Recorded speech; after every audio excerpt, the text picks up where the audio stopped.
Today I'm going to show you how to change the front and rear fuel filter on your 2013 to 2018 Ram heavy duty pickup with a 6.7 liter Cummins. So there's two filters. The first one's up front. You got to pop the hood and go in the engine bay. Climb up top and it's right down in there. There's the cover to the front fuel filter. The billet cover is aftermarket. Stock, it'll be a plastic one. All right, so next we'll locate the rear filter. It's underneath the truck. This is the filter as well as the fuel water separator. All right, we're underneath the truck. This is what you're looking for. It's gonna be in front of the rear differential, above the drive shaft on this cross member right here. The one that's installed right now is a Mopar. You can see the blue wire run to it. Next, you're gonna wanna get some good filters. I like Fleetguards. The FS 53000 is the front one. That's the front fuel filter. Here's the gasket for the top, and the rear filter water separator is this one. Here's the gasket for the sensor that goes in the bottom. This is the FS 20089. I got both of these from Geno's garage. All right, we've identified where the two filters go, and we've also gone over what the two best filters are, in my opinion. Now we'll go ahead and we'll change the front filter out. All right, so we're on top of the engine. The front filter is down here. We already went over where that was. Now, this yellow knob right here, it's a Phillips. You're gonna turn it to the left. I've already set up my drain receptacle underneath. All right, it's been opened. All right, all the fuel from the front filter housing is now draining out.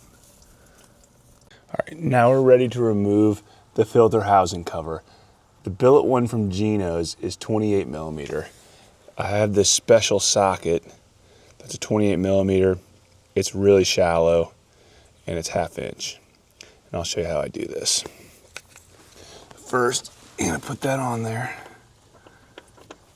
All right. And you get your ratchet and you put it down in there.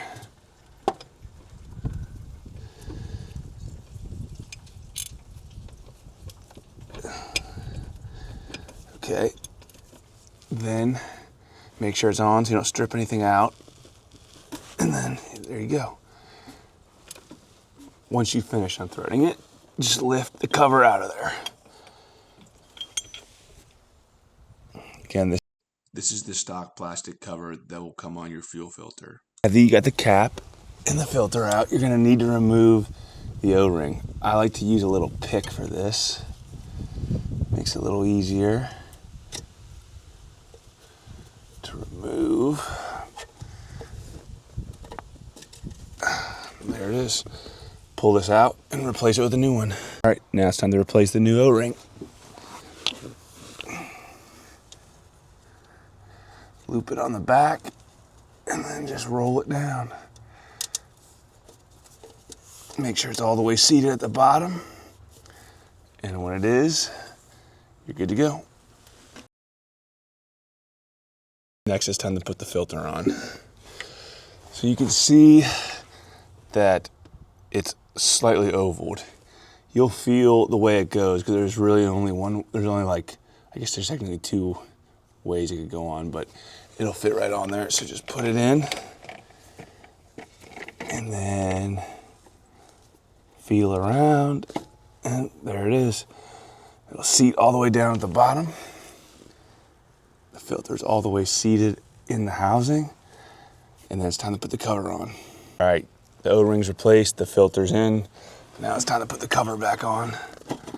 So just be careful and make sure everything is all lined up before you start turning. It'll go on very easily.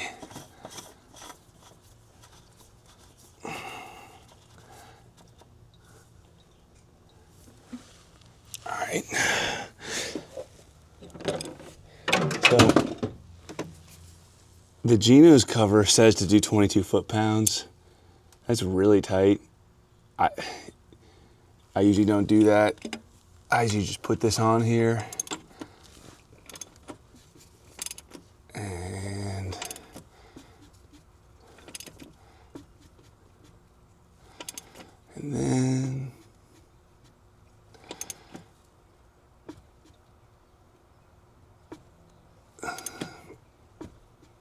And then when you feel it snug up, that's good.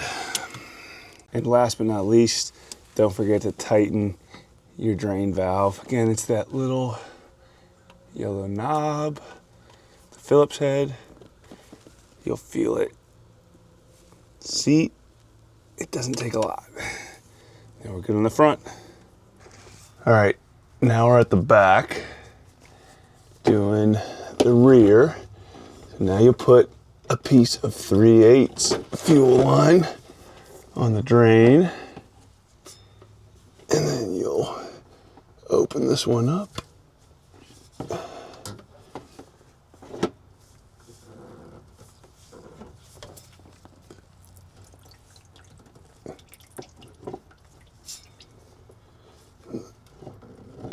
All right, making a bit of a mess.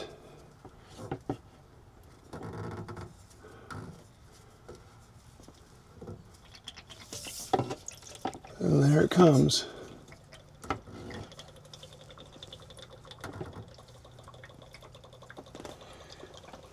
All right. Drain all the diesel out of the rear. And that's how you do it. You just hook some 3/8 inch line up and turn that to the left. Next, while everything's draining, you're gonna wanna reach up and then you're gonna unclip the sensor pigtail. All right, that's loose. Okay.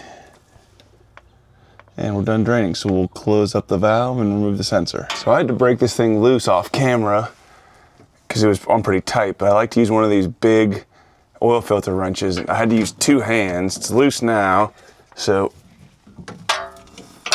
now we can, it's kind of hard one-handed.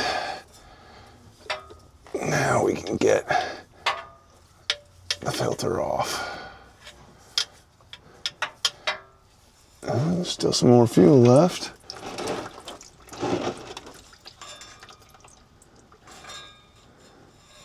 Let that drain.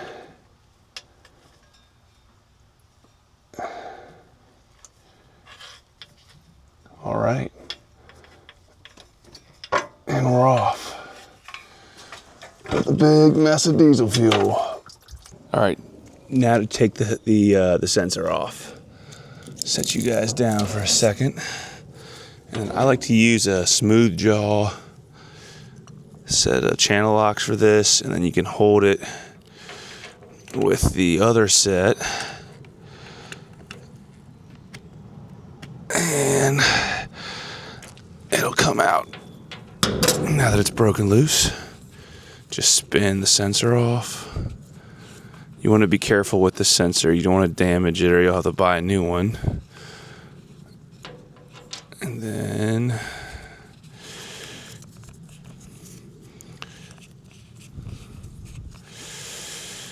there it is. And then while you're there, be careful with the sensor. Just set it to the side. And then also, you'll need to replace this O-ring when you swap it over. All right, so we've got our sensor. Just carefully remove the O-ring. Get that off. Then go ahead and put the new one on. Just pull that over. All right, then set the old filter aside. And then we get the new one. And then that just threads right back in. Be gentle with it because they are plastic threads, and spin the wire around with it.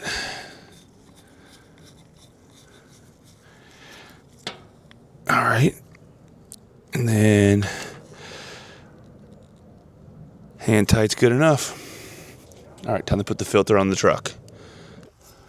All right. I've went ahead and I started the filter. It's just too hard to do one-handed, so. And these things don't need to be any more than hand tight. So that's plenty. All right, then need to reach up and reconnect the sensor, which is this one right here. Plug that in and you're all good to go. There it is. The rear fuel filter water separator's been changed. Once you're up in your truck with your key, you'll press the key button down here once, twice. You'll hear the fuel pump run, everything will light up. You'll let that run for a second, turn it off. Make sure you keep your foot off the brake or it'll start the truck. Once, twice.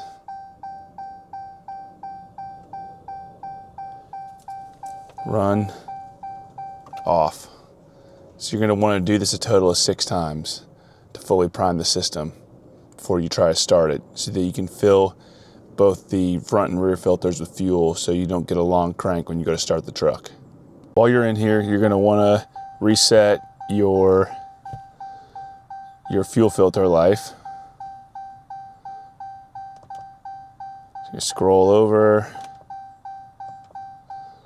Missed it. All right, now you're gonna go ahead and you're gonna hold, down, okay. All right, now you've reset the fuel filter life. So you'll continue to cycle the key 5 to 7 times, letting the fuel pump run for approximately 20 seconds. I usually just do it way more. I mean, like 10 times, just to make sure, so that when you get fuel all the way through both of the filters that you replaced into the engine. You're also cycling the key so that you can push any air out of the system that you may have accumulated during the filter change. When you're ready and you cycle the key enough times, you put your foot on the brake, and then you go to start it. And it should fire right up. When you're all done, you fired your truck up, you've done all your leak checks, and everything's ready to go. You need to take your truck for a test drive and open her up and make sure it all works good. Again, thanks for watching another how-to on the Marquee Garage. I'll be continuing to put out more content on my 2018 6.7 Cummins high output